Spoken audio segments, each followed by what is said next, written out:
be a little weird to have a cold open where I'm talking to myself, because I think that would be a little weird. Hey, everybody, this is Chris. I'm sitting in the studio alone today, and why is that? I'm calling it podcasting in the time of the coronavirus. So I know you guys are probably going through it just like we are. I just talked to Marty today.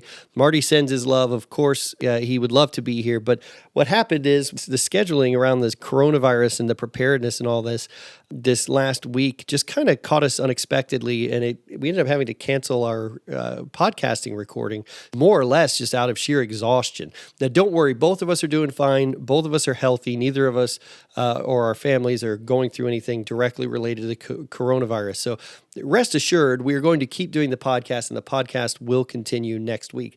I know he and I are both super excited to talk about the two albums that we picked out for the next one, and I know you're going to love it. But we were talking about, if we miss the recording date, what are we going to do this Tuesday? And initially, we just had to resign ourselves to not releasing anything.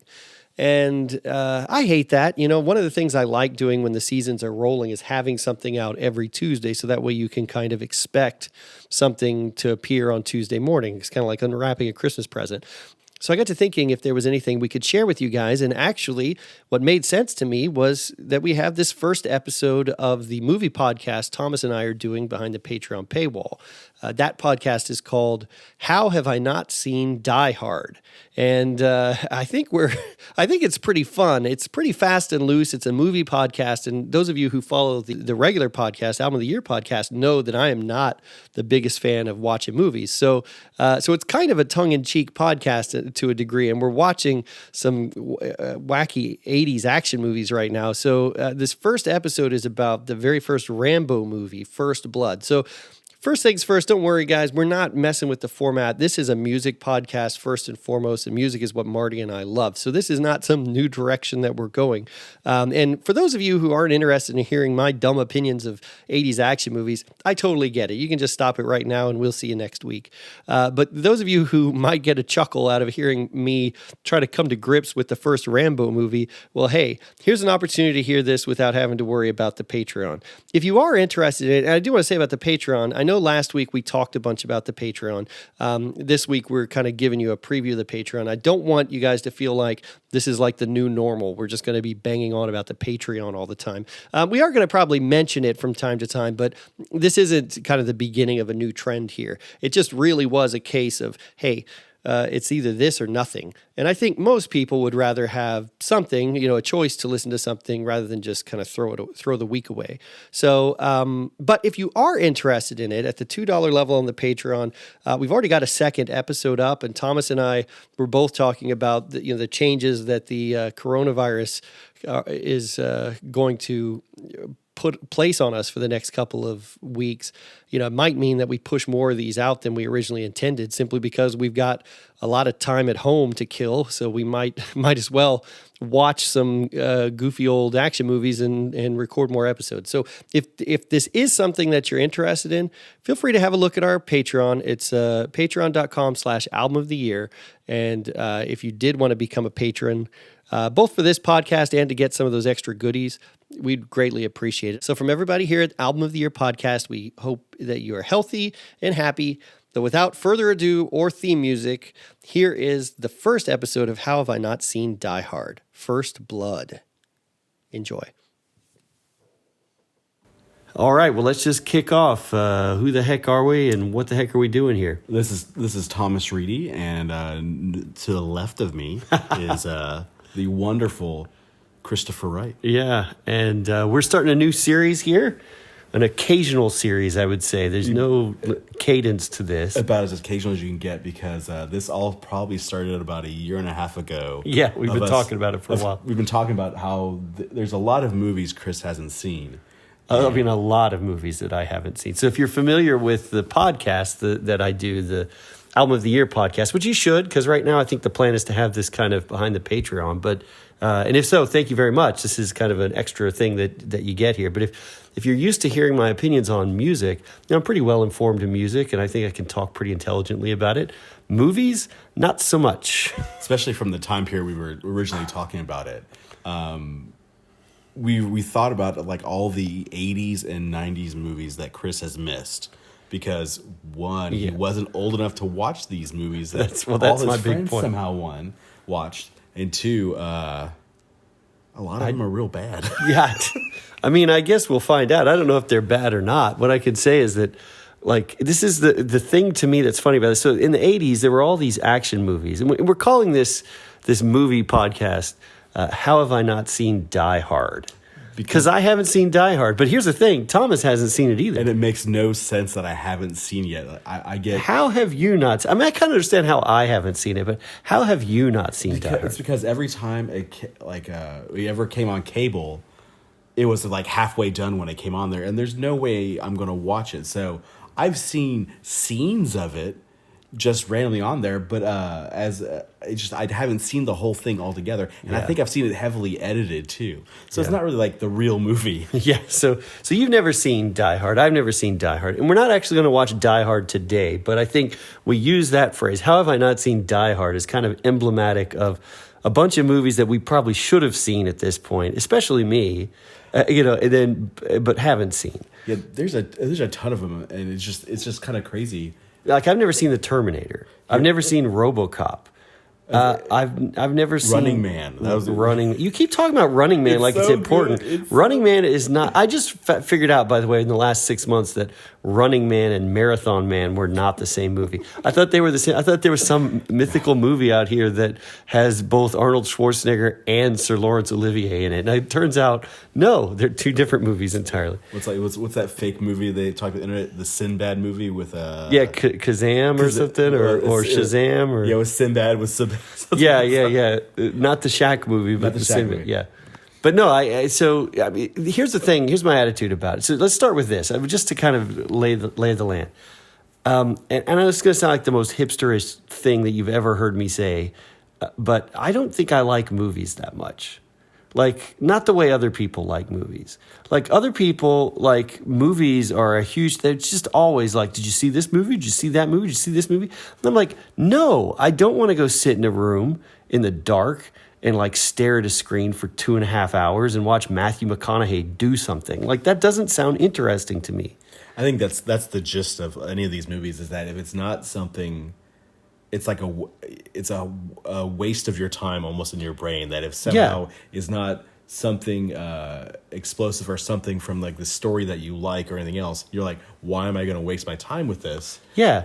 I think I care a lot more about my time than some other people do. I think some people are like, yeah, I'll watch The Mexican, like Brad Pitt in a movie with Julia Roberts. Because I would say, like, when it comes to movies, I like two kinds of movies: really, really great movies and really, really bad movies. So, like, I dragged you to go see Cats the other day, right?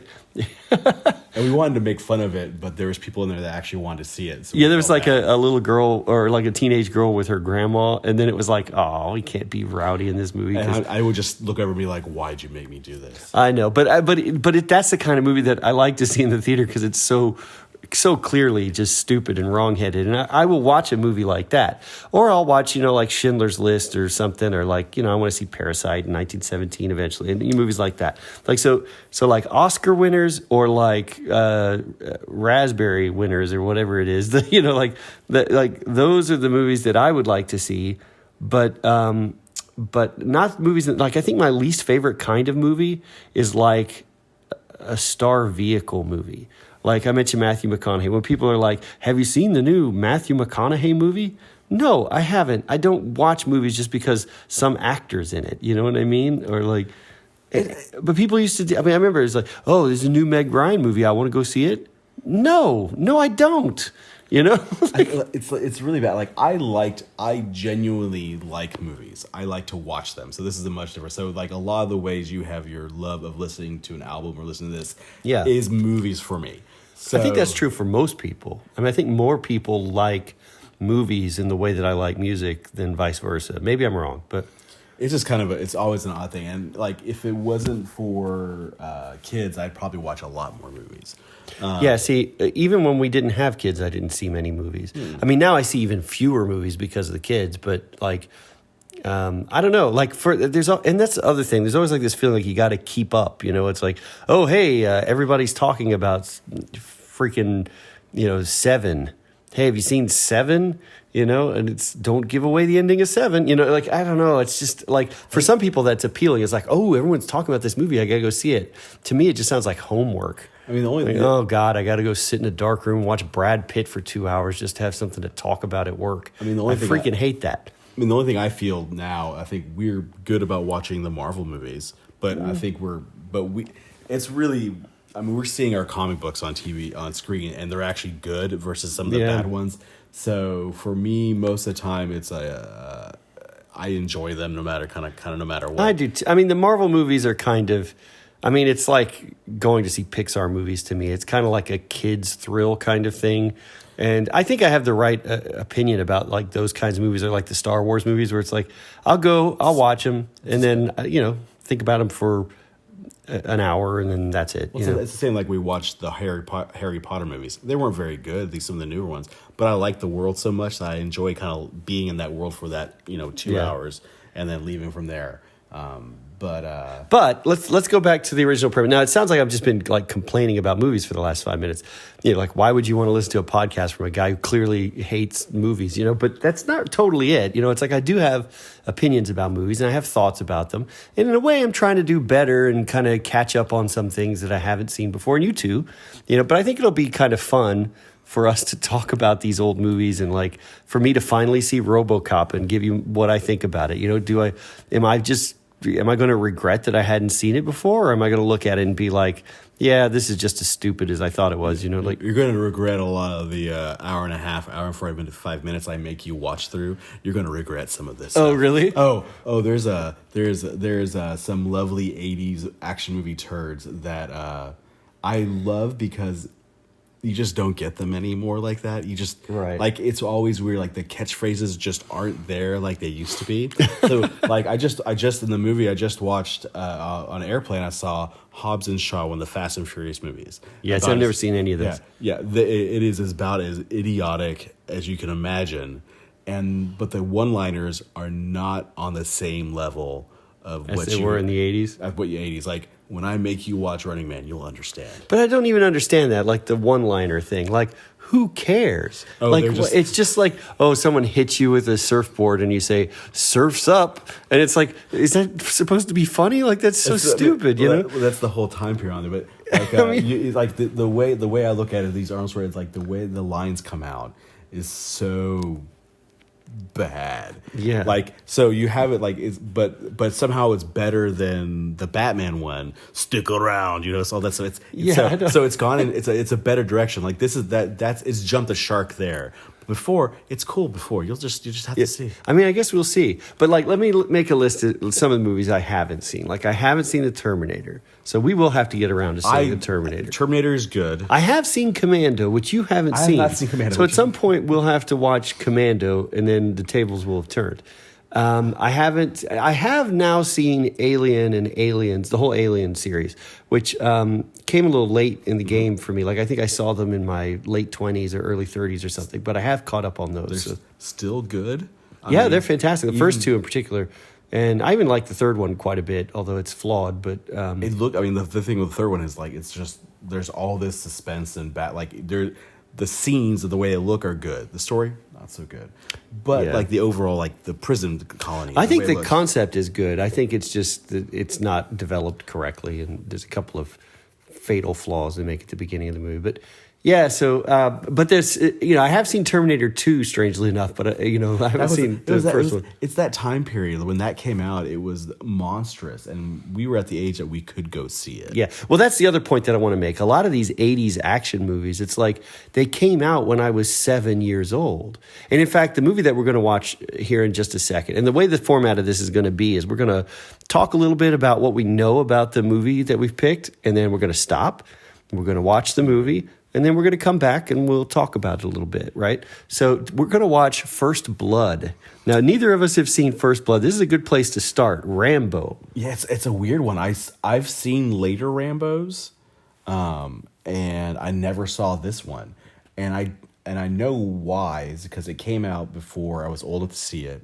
Yeah, and it just came out in 82. I was literally 3 years old. 4 years old, and so it never cycled through to where I would see it again. And I don't like a lot of these movies I originally saw on an edited like cable, like on TNT or TBS or USA.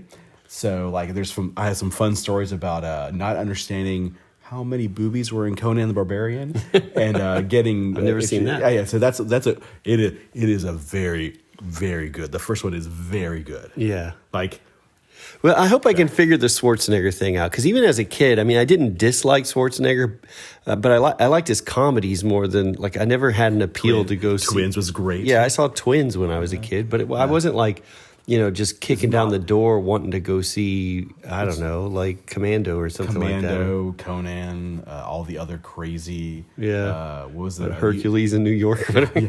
Oh, he got his voice dubbed. Did you see the Mars one? Total Recall I saw. Yeah.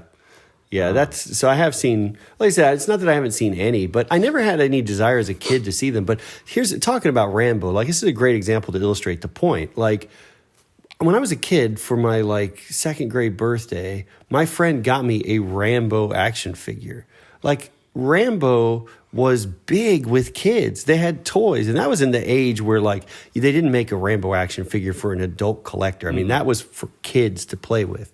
And we're about to watch First Blood, and my impression of this movie going into it is that that's completely inappropriate for a kid to have a toy of. This is not going to be a kids movie. No, this is not something appropriate for kids at all.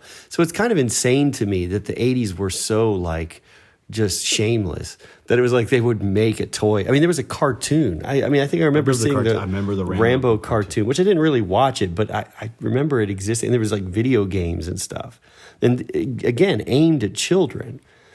But what do you know about First Blood, the first Rambo movie? So it's a Vietnam vet comes back, and it's much like more a PTSD thing, right? Yeah, and so there's much more along those lines. That he's kind of come back to the world he doesn't know, and so it's this PTSD. I think it's going to be much more psychological and darker kind of aspect of people giving him crap because his hair is long and he looks scraggly and he's walking to town. So it gets that whole aspect. So I think that it's going to be this kind of interesting movie that we're like kind of a statement of that time period when it was made, or a statement when it was written. It's like a post-Vietnam War kind of trying to figure out how to deal with PTSD and people coming back from the war. But my guess is it's going to be pretty clunky. Like, I don't think it's going to be like a deep probing Hurt Locker kind of movie. I think it's going to be much more of like, he's about PTSD, but basically he just turns into Jason for half the movie and kills a bunch of cops. That's what I'm kind of expecting to see. And the big, more interesting thing in this is kind of like you'll watch it and you'll see... Like, it's always interesting, kind of the older times of how they wrote differently. Like, I had a bunch of friends, I had some friends who've done well with screenplays, and they would talk about writing that 90-minute screenplay, right? It's 90 minutes, a page a minute kind of thing. And we're gonna see this in this one and see the clunkiness. I think we're gonna see this kind of where like how things are. Well, Stallone helped write the script, I think. Well, he adapted from a book I read. Yeah, and then there's same with his Rocky stuff. So, and that guy's a weird. He's a weird dude. I've read enough interviews with him. He's a lot smarter than he sounds. Yeah, but then maybe not as smart enough as his ambitions are. That's kind of the problem that I have. Like, even Rocky, while I do think it's a good movie, it has some layers to it. I don't know. Which I haven't seen Rocky IV. That's another one. And I think I've seen. I remember seeing one, and there's batches of them that I've seen. So I've seen the first three, but I stopped at 4 because it just sounds like the kind of thing Which one was that 4? I wouldn't. It's the goes to Russia and punches the hell out of I you. have seen that one where it's like he This goes to the just farm. sounds He's awful. like, and it's like guy's like on steroids. Yeah, I don't know. We'll see. That's down the road. Rocky IV. Today though, it's First Blood. I don't think I'm going to like this movie that much. I think it's going to be a big, bloody, gory mess. And I think the places where it tries to say some social commentary, I think it's going to fail. And I don't think it's going to reach me. But we'll see. Maybe we'll. I'm going to torture Chris with some bad 80s and 80s movies, and it's going to be great. I tortured his lovely sister with some Running Man stuff, and I'm just... God, you're so into this Running Man thing. I watched it again, and I watched it again. Jesus Christ. Dude, the amount of what the lines. No joke, guys. Every time we've talked about this concept, he brings up the Running Man and talks about it for like 3 minutes. So maybe next time we watch Running Man, I guess, just to get it out of the damn way. Okay, but any other thoughts about First Blood before we get it's interesting. Like I say, it's one of those things I've never seen, and but do you think you're gonna like it? No. I mean, it's gonna be a real dated movie, which is great because I'd like to see it, and it's just one of those things that's like I could knock that off my bucket list of just like movies I've experienced. Because I mean, not the last Rambo where he killed a bunch of drug cartel people. But there's one there's one before that that's actually good.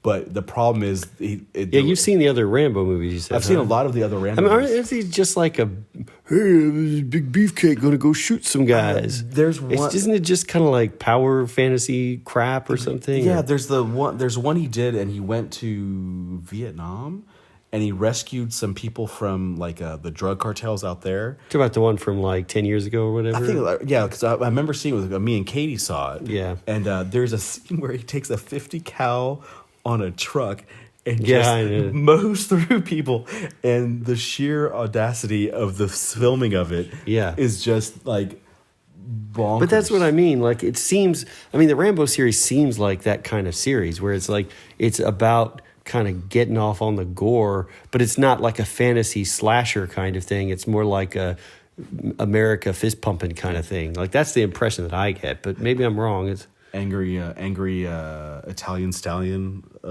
thing. I don't know. We'll see this one. I think like this one is the bad guys are people giving him crap in the town. So yeah.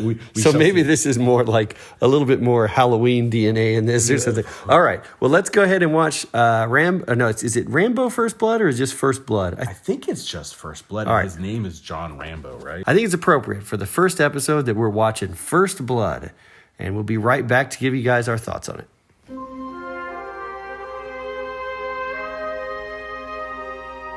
John Rambo, a drifter, just passing through their town. Morning! Headed north or south? North. Now jump in. I'll make sure you're heading the right direction, huh? You got someplace I can eat around here? There's a diner about 30 miles up the highway. Is there any law against me getting something here? Yeah, me. I want you to book this gentleman for vagrancy, resisting arrest, carrying a concealed weapon. They knew he was innocent. Starting to dislike you. A lot. And they didn't give a damn. That's okay, Warren. Don't worry about the soap. He's tough. Just shave him. Try. Don't move. I don't want you to cut your own throat. John Rambo, one man who's been pushed too far. You're finished! You've gone as far as you're gonna go! Headed straight for the top. Right on top of him. There's no way out of here except through us. He was hunted. Trapped. There he is! On the cliff!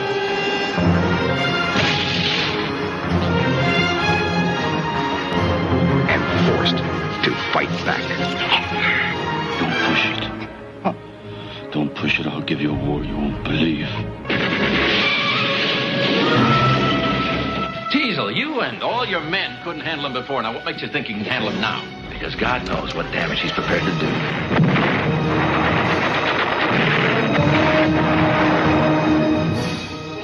You don't seem to want to accept the fact that you're dealing with an expert in guerrilla warfare. Are you telling me that 200 men against your boy is a no-win situation for us? You send that many, don't forget one thing. A good supply of body bags. Sylvester Stallone. This time, he's fighting for his life. First Blood.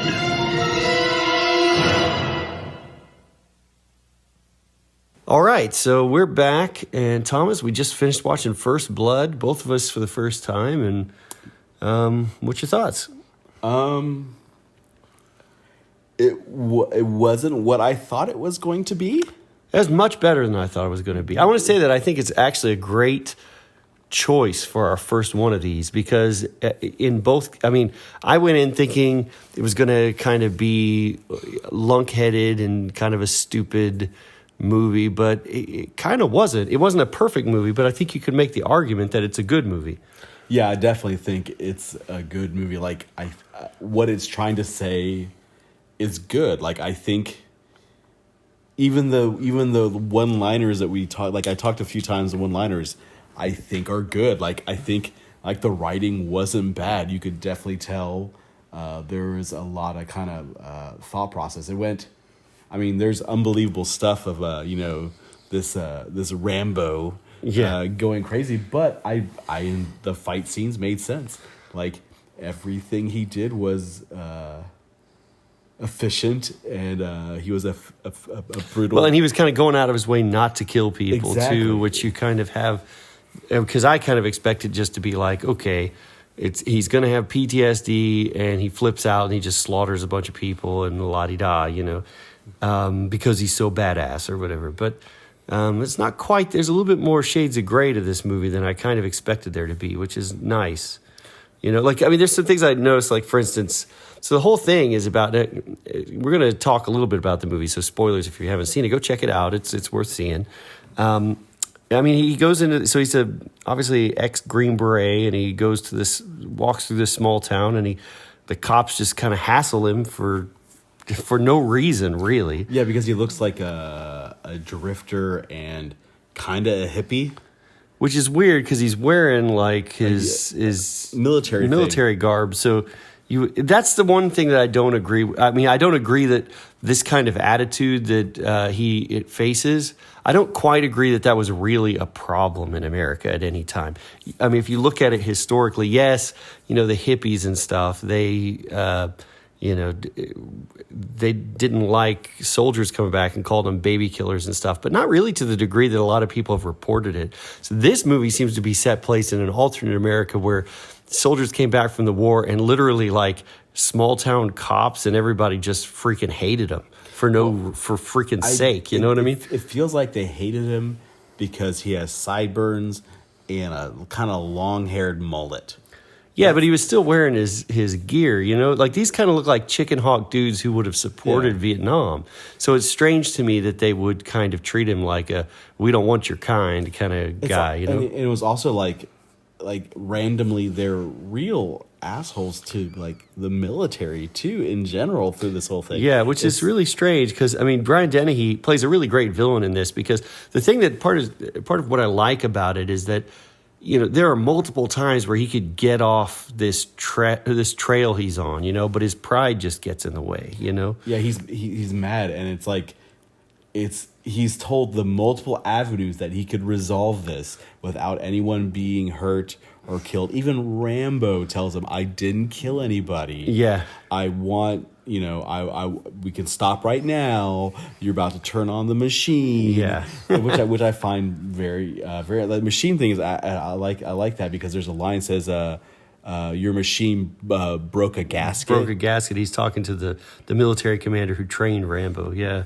Yeah, it's a good line. There's a couple of really good lines like that. You know, that whole little is like they're one-liners, but they're not bad. Like they're like it's just like a pretty good script, you know.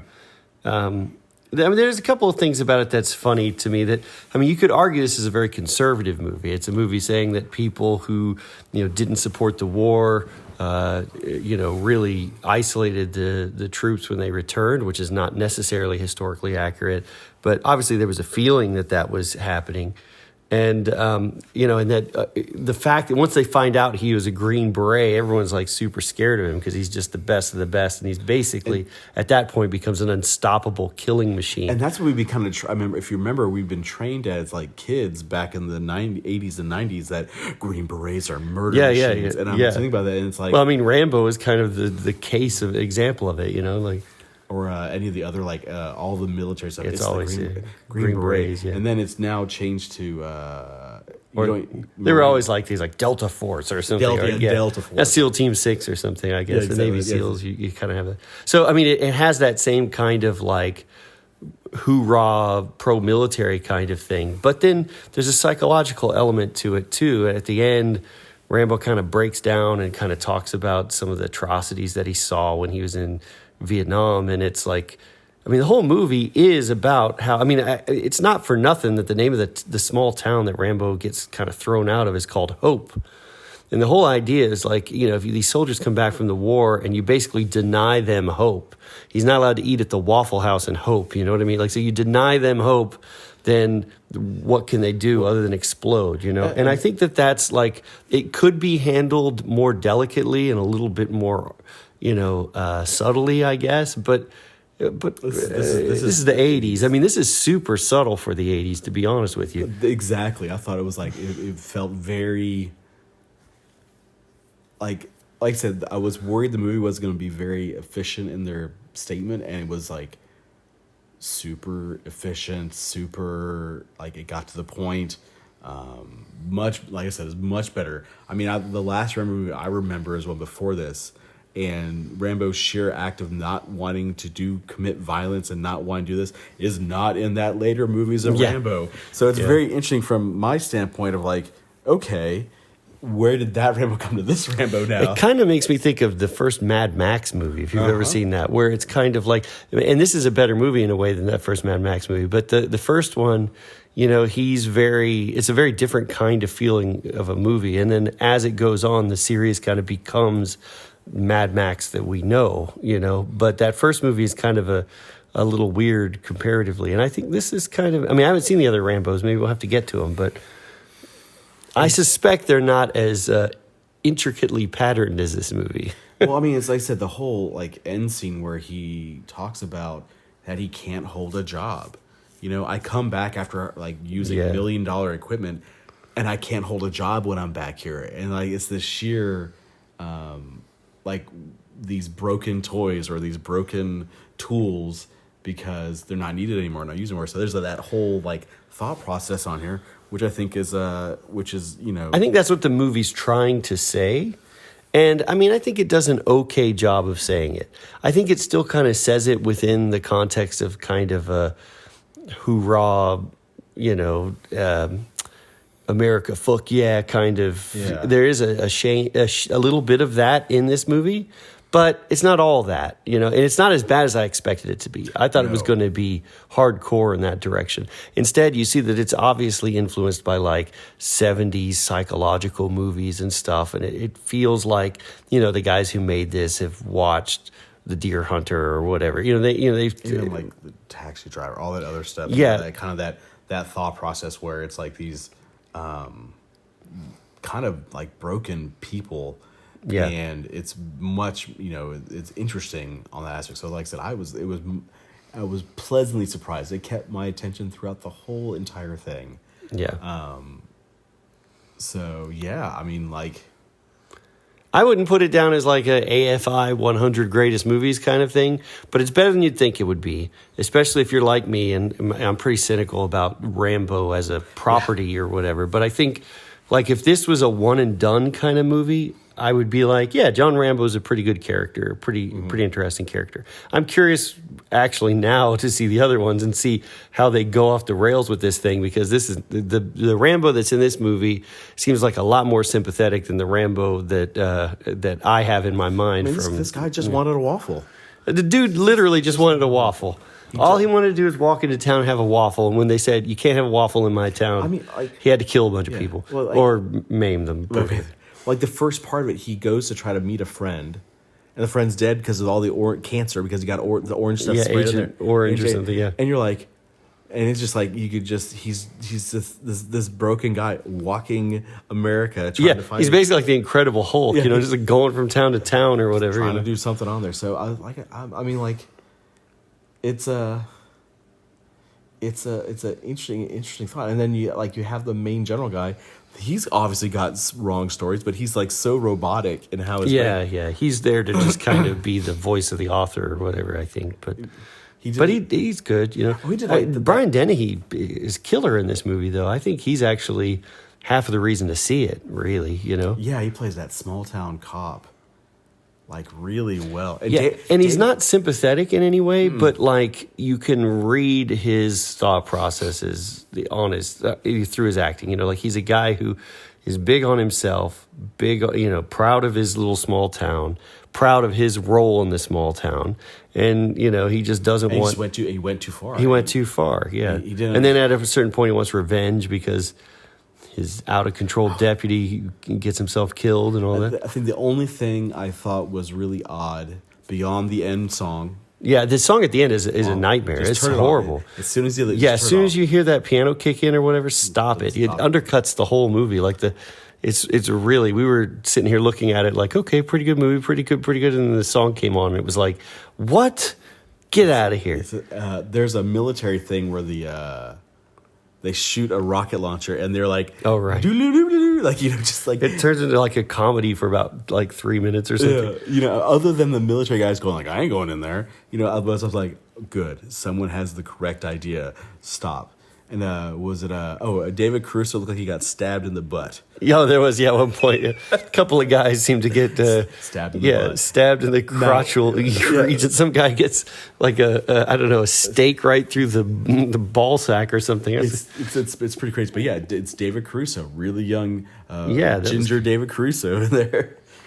Well, but he's kind of, I don't know. Caruso's not super impressive in this, I got to say. He looks like he's laughing through his lines. I mean, he's the only pseudo-sympathetic cop because you're like... That's true. He's the only one that's like, are you guys really needing to He's like this? the young guy, who's like, I'm not sure, Yeah, so, I mean, it does feel like that small town where cops were important type feeling, which is really interesting.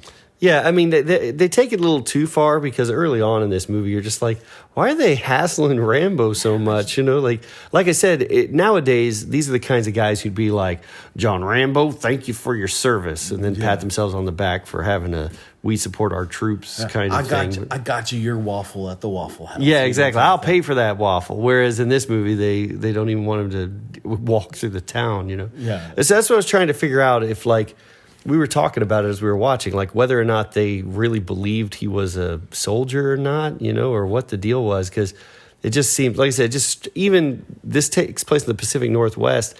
Even that, it's a stretch to me to think that these guys in a small town would be that negative on a soldier. It's got to be like they think of like fake valor or something like that. If they think it's a stolen valor thing, or like, oh yeah, you're just wearing someone else's jacket, or what. It's got to be. Maybe that makes more sense, but. That's that's kind of my thought process. But yeah, I mean, I would say good movie. Thumbs up. Thumb. Oh yeah, thumb. How about on a 5-star scale? What would you give this? It's right at, I would say 4. I'd say 3, but for me, 3 is not a bad score. Like that's, to me, it's a good movie. But I would go to, I mean, like, but 4 I think is defensible. Yeah, it's definitely like 3.5, 4. Like it's definitely. Like what's funny is while it's set in the time frame, I didn't feel it as dated as other movies will. I agree with you on that. So it doesn't feel dated. Like no, it doesn't even like the cinematography is good. Like it's there's some good stuff in there. Yeah, I mean, it feels more like a 70s movie than an 80s movie in a good way. And there's a lot of good movies in the 80s, but like this kind of movie. The 70s probably were better. It reminds me of movies like Deliverance and stuff like that I've seen, where it's like kind of very brown and grainy kind of look. A bunch of people running around the woods.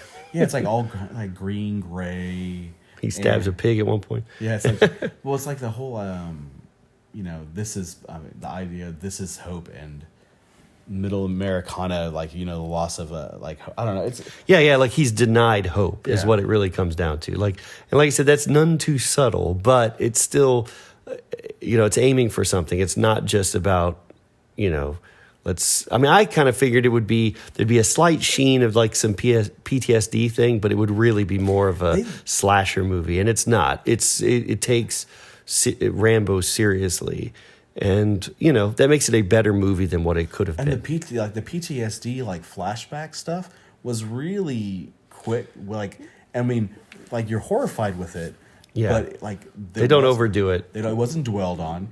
You got you get it, and once you get it, then it kind of moves past it. It's not a whole movie of showing flashbacks. Yeah, like there's a scene where he texts her and he has scars, and then you later see the scarring thing. based on a knife thing. So you would think that, but very briefly. Yeah, we think when you take off his shirt, that's when they would show you the scar thing. They didn't. They waited till later for a kind of a thought. He kind of emotionally gets into it. Yeah, which I think is like it shows. Which is a better way to do it. Yeah, it's. And I think Sylvester Stallone did not do a bad job. No, I think so. I mean, I think at the end when he kind of breaks down, like it's a little weak, and that's almost, when I say maybe if that scene really worked for me, I would consider it a 4-star movie because it does have a lot going for it.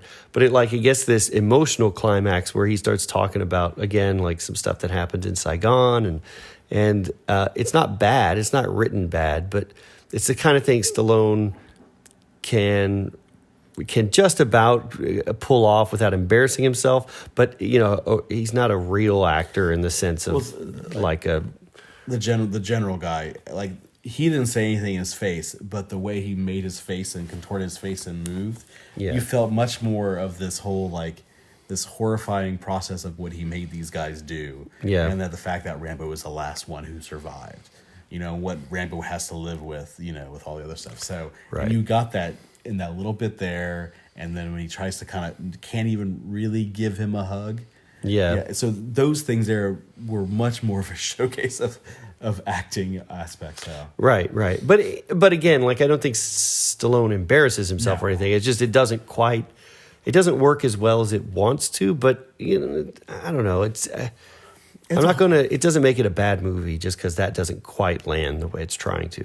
So I think it's a good movie. I mean, again, like I say, for me, on a rating of 3 stars, to me, 3 stars is good. It's not stupendous. To me, a 5-star movie, like I said, is like Schindler's List or something. So, it's a good movie. So, and much better than I thought it was going to be. I expected it to be like a 2-star thing.